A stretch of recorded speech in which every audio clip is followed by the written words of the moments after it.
Hello বন্ধুরা, প্রায় বহু বছর পরে রান্নার ভিডিও করছি, তা আবার ইউটিউব কুকিং কপি করে। আর আজকের ধ্যান ম্যান ফুললড়ি, দেখো কত ফুলকো ফুলকো ফুললড়ি।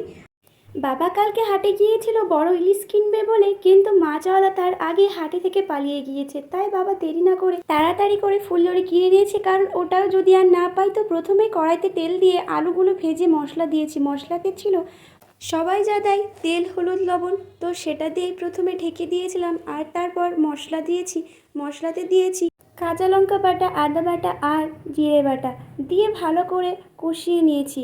আর তার সঙ্গে বলতে ভুলে গিয়েছি, ধনে গুঁড়ো দিয়ে কষিয়ে জল দিয়ে দিয়েছি। আর তারপর জল ফুটে উঠলেই ফুললড়িগুলোকে দিয়ে দিয়েছি।